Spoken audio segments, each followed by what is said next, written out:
પ્લાસ્ટિકના એમાં સુગંધ ક્યાંથી હોય?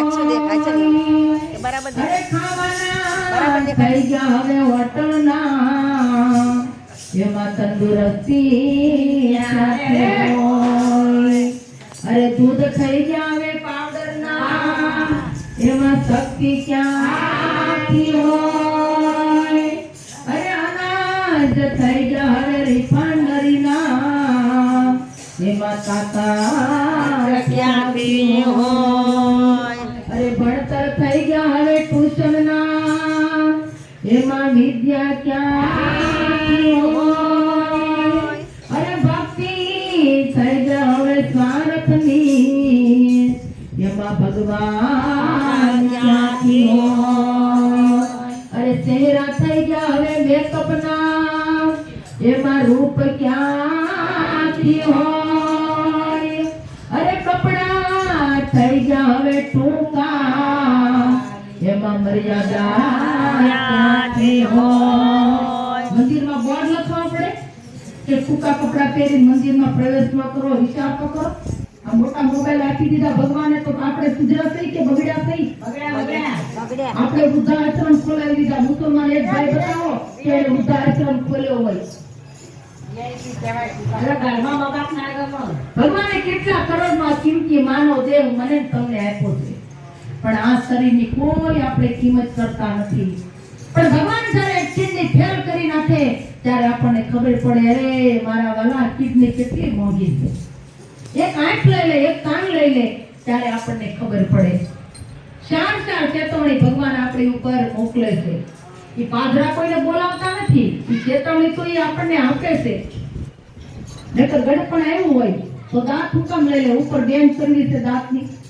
ભગવાન કે ગડપણ આવ્યું, ખાવાનું ઓછું નથી કરતો, ગાય દાંત લઈ લે, તો આપણે મીડા 100 ફીટ કરવા. ભગવાન કે બે કાન આપ્યા કે સત્સંગમાં જા, છેલ્લો ફેરો છે. 1,84,000 ભટકી કેટલા ધણી ધણિયાણી બદલી નાખ્યા. આ છેલ્લો ફેરો છે. તો ભગવાન કે કાન આપ્યા તો પારકી પંચાયતમાં બહુ રસ કરાયો, તો લાય હવે કાન લઈ લો, બેટા મશીન લાવીને મૂકવા. ભગવાન કે બે આંખો આપી મેં તને, પણ તારે 5 મિનિટ મારી પાસે બેહવાનો ટાઈમ નથી. તમે ઠાકોરજીને કોઈ દિવસ કીધું કે મારા વાલા આજે તમારે કેવા વાઘા પહેરવા છે?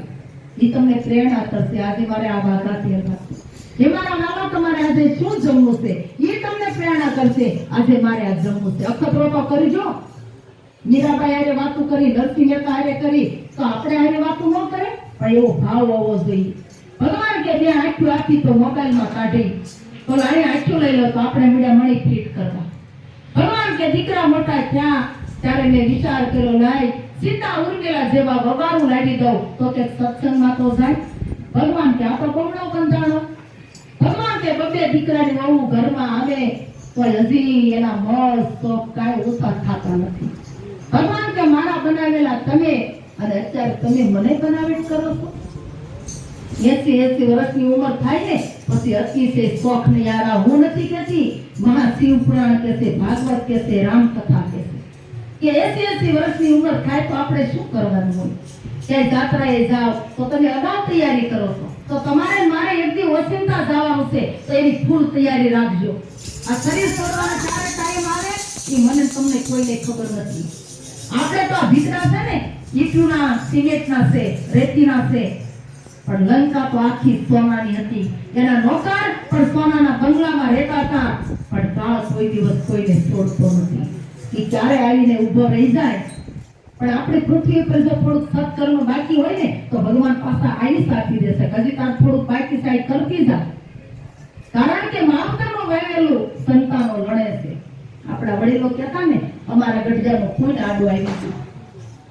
શંકર ભગવાન જેવી એક એવા છે કે તમારા શરીરની અંદર ગમે એટલા રોગ થઈ ગયા હોય, અને એ જળ અભિષેક તમે જળ પીવો, એ સનાતન ધર્મનો મેન પાયો શંકર ભગવાન છે. બ્રહ્માજી તો તમારું ને મારું શરીર બનાવનાર બ્રહ્માજી છે. મને તમને જે ટાઈમસર જમાડે ને એ વિષ્ણુ ભગવાન જમાડે છે. અને સારી સૃષ્ટિનો જો સર્જનાર શંકર ભગવાન છે ને એ બધાને મારે છે. પણ કોઈ ઠેકાણે એનું નામ આવ્યું કે આને શંકર ભગવાને માર્યા? નહીં. શંકર ભગવાન કે ટાઈમ પૂરો થાય એટલે કહું છું ભાઈ આવો, હાલો તમારી રાહ સ્મશાન. તમે જે આ બંગલામાં રહો છો, આ બંગલા તમને ને મને કોણે આપ્યા? શંકર ભગવાને આપ્યા. પોતે સ્મશાનમાં રહે છે. તમારા ઘરમાં શેઠી પલંગ છે, એ આપણને કોણે આપ્યા છે? વિષ્ણુ ભગવાને આપ્યા છે. તમારે માળા કરવાનો ટાઈમ ન હોય તોય કાંઈ નહીં, પણ હાલતા ચાલતા સંતોએ પેલા લખ્યું છે, કલિયુગ કેવલ નામ આધારા, સુમીરો સુમીરો ઉતરો ભવ પારા. અને શંકર ભગવાને તો માં ઉમિયાને કીધું છે ને, ઉમા તો મેં અનુભવય પના, સતારી ભજન જગત સૌ સપના. એવું માં આ જીવન કેવું છે?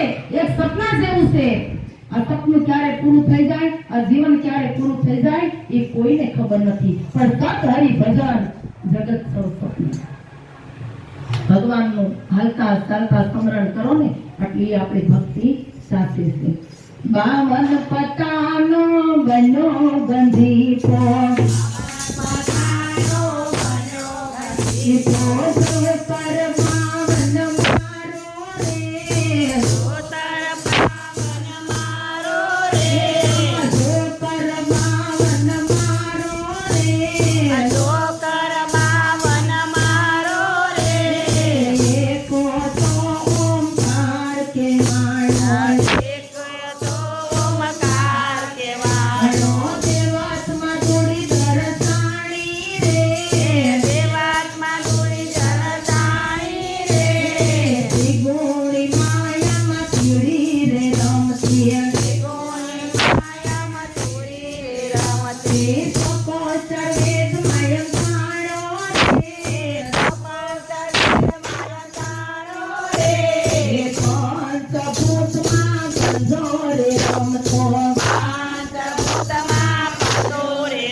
I am